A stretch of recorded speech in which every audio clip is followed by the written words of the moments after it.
Hi, this is Amber with Chief Household Officer, and today I wanted to show you my Erin Condren lesson planner, the teacher planner, and how I use it for our homeschool.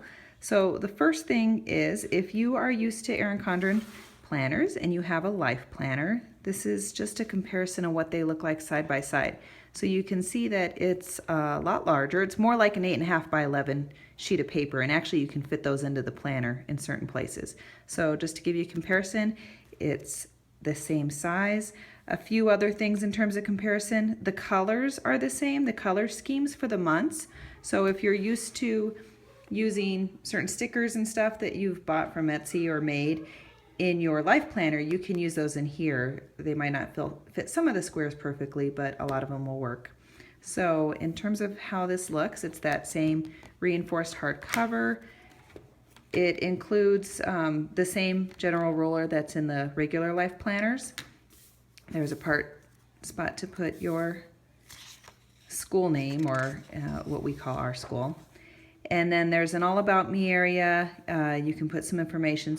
I actually don't keep full access codes here. I just keep a hint of the username and a hint that ties me into the password, so that if I'm at one of the other computers and it doesn't automatically log in, I know how to get into certain sites that I go to a lot for school stuff.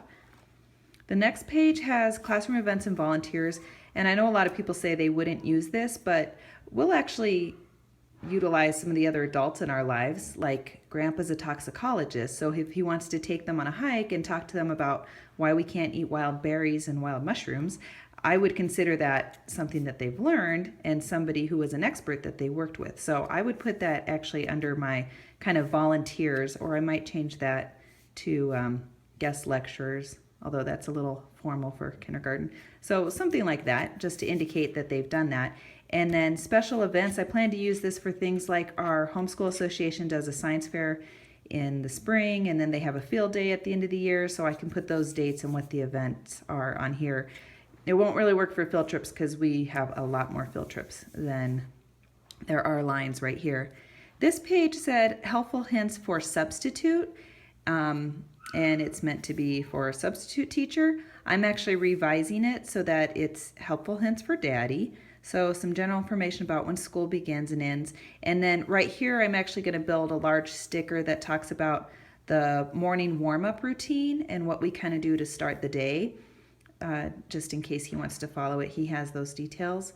And then down here, I don't remember what it had, something about the substitute, maybe phone numbers or something, helpful students, something like that. So I just put textbooks we are using, and then I'm listing out the main textbooks that we're using so he will know what to use.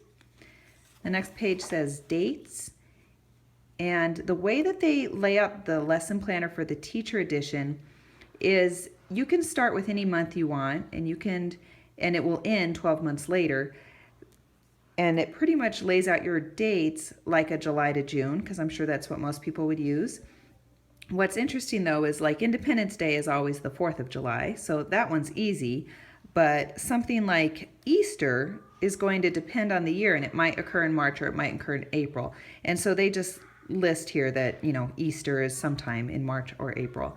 There's also some helpful, nice little dates about certain authors.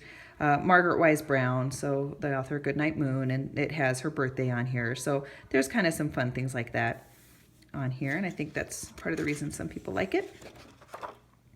This next page said happy birthday, and there were a bunch of birthday candles up here, but for a homeschooling parent, even if you have 8 or 10 kids, I'm pretty sure you're going to know all your kids' birthdays. So I didn't need it for that. In general, I view this as more kind of like field trips or different events and things that they're involved in, and I named it socialization because that's the huge joke, right? That our kids are living in boxes and they're never socialized. So I did that to be silly, but I am just planning on putting in here things like they have ballet and swim, and when we have different things through the rec center, play dates with friends, field trips to the zoo, stuff like that, and filling that all in here. And then the next page said absentee. I changed it to say reading. So this was an absentee log, and there's actually 6 pages of this, 6 of these same pages throughout. I think it's 6. And it used to say absentee log, we missed you while you were gone, and this said absentee log, and I changed it to reading log. I made these stickers, and I made these, and I'll put a link below, so if you want to print out the PDF with all of these little guys and these little titles, you can do that. It's totally free. Enjoy.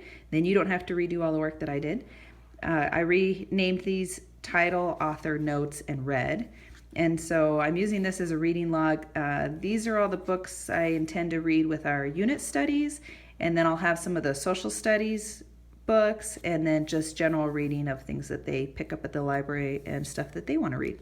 So we haven't even started the year, and we're already this full. I envision we'll probably use up these sheets. I don't know if we'll use the last two. So here you can see what it looks like in general before you change it. The next page starts the graph section, and it's a bunch of graphing paper. Let me show you what it looks like in general. This is what it looks like. So it's just blank graph paper. Up here it said graph it, and then it had different suggestions of what you could put in here, like seating assignments and stuff, which is probably fine for your typical teacher, but for a homeschool mom that isn't really needed. So I filled my first few pages with just funny quotes or inspirational things or information, Bible verses, things that were motivating to me or made me laugh, got me through the day. They have these cute little doodles that are almost like a pencil sketched doodle at the bottom of the page, and I've been starting to color these in while my kids are coloring. I use some Prismacolor coloring pencils and fill those in. I'll link to those at the base too, and I'll link to this cool Apple washi tape because I thought that that was pretty fun. The next page I have kind of a layout of the budget and what I envision we're using for curriculum and the best pricing where I found it, and then I'll cross out what I don't use or erase what I don't use because this is actually a erasable pen. These pens are awesome too. I'll link to those. And then I can kind of keep a tally and just have in my head what we're spending each year on curriculum. I made a sheet for library info. We have our 3 main library branches here in town. And then I keep this little sheet. I do these little post-it notes so that I can remove them and change them. So I have stuff that we have checked out and the due dates, and then things that I have on hold over here. And then I haven't filled in the last few pages, but there's 8 of these. So see, I have 2 more of these full spreads to go. Next part is year plan, and I'm using this to kind of plan unit study stuff. So we have themes for the month. So like in April, when we have Earth Day, I have environment, and then I have some books that are tied to that. I'm trying to do 1 book per week and limit it to just 1 book per week, and then having different little art activities and maybe some reading exercises and different things that tie to just that 1 book. And just learned about 5 in a row, so I'm super excited to use some of their stuff for some of these unit studies because I think that'll be a lot of fun. So that's what I've written in here. The next page. Okay, so then you get into the actual months. And like I said, the months are color coordinated the same way that the life planner is. So you'll see this same teal and this peach color in the regular planner. So if you use stickers, you can use them back and forth. The way that they do the month layout, when you buy the planner on Erin Condren's site, you choose which month you want to start with. So I started with June, and so they put June as the first month in my book. I think a lot of people start with July because as you see, that's up here. And then you could have your 6 and then your next row of 6 months. I started with June though, and that means that my planner ends in May. So you start with whatever month you want, and then you're going to get 12 months worth in your planner. So that's the way they do it. They also leave these blank. So these actually have just circles that are open on the inside. They're not filled in, and so you're able to write in the dates. Or when I ordered my planner, they just sent me these little dot stickers, and so I just stuck these on here because they already coordinate and they're super cute and easy. Except I was kind of not real happy. I did email them ahead of time and asked if they had the 2017 planners yet, and they said, oh yes, of course we do. But they really don't, because these months are 2015 and 2016. So as I was filling in my stickers and I got to January, I was following the 2016 and now I've done my month the wrong way, and I'm gonna have to fix that. And I can't even fix it because these don't come out. So just be careful of that if you're doing it, if you're filling those in. So back to the way the month layout works. So prior to the month spread, 2-page spread that they have for each month, they have a notes page. And I envision putting on here books and supplies needed, and then any other prep or stuff that I want to get together ahead of time for that month, especially for the unit studies, buying the books, things like that. And then when you go into the month, haven't really decided what I'm going to do on here because, like I said, I have a regular life planner where I'm probably going to put most of our day-to-day stuff, but I might use this as a way to document and journal some of the stuff that the kids are doing. So using this to document some of the day-to-day stuff. When you finish with the 2-page spread, again, there's another blank notes prior to going into the next month. So once you are done with all of those, then you get onto the lessons area. So this is really the meat and potatoes of the lesson planner and how it totally differs from the life planner. So within lessons, let me show you what a general lesson spread looks like. So it shows Monday through Friday, and you have the areas to put subject or period and then the time and all of the things on here. The way I plan to use this, I've actually made stickers for our different subjects, and some of the stuff alternates, so like 2 days of art and 2 days of music. And you can just write out the things that you're doing for the days. We don't really follow a Monday through Friday. Sometimes we do, but often it doesn't really work that way. So I covered these using all these stickers that they give you at the back. So if you've ever gotten an Erin Condren planner, you know they give you all these blank stickers at the back. This one comes with a bunch of stickers, teacher-related stickers, so you can see them right there. They say things like holiday, furlough, IEP, stuff that doesn't necessarily apply to us as homeschoolers, so they're probably mostly trash. But these are fairly useful because if you want to use these to cover up this Monday through Friday, then you can write in your own day on here. There's not, however, enough of these stickers to fully cover every one of these in the book because there's 40 of these weekly spreads right here in this lesson plan area, and there's not enough stickers. But if you have a general life planner, the regular Erin Condren life planner, you can use those stickers that are in the back of there too. So that's another idea on that. So this is kind of how I envision it working. We haven't started this year yet, so I don't have anything filled in. I'll have to do a follow-up video to see how it's working. Then next, they have this checklist area. I have not really seen anyone who I think does a great job of utilizing this. I'm not sure it's all that useful, even for teachers in a typical public school, because I'm sure they keep a lot of their grades electronic. But the idea is you could put students' names here, and then you can put a test, or if you're collecting permission slips for a field trip or something like that, you can put this here, write the names, check it off, and then on the subsequent pages, you can just fold this. You don't have to rewrite every student's name, and then you can put it right there.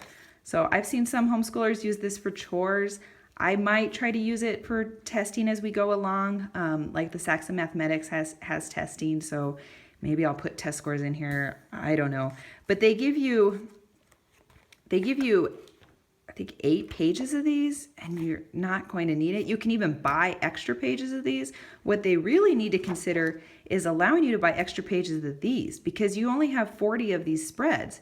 And I don't know about you, but we homeschool year round. So 52 would be ideal. It'd be nice to be able to buy the extra 12 as an option, or even just 10 more, because yes, everybody's going to take breaks. It would be nice to be able to lay it out, and then you can fully document everything you're doing for the year.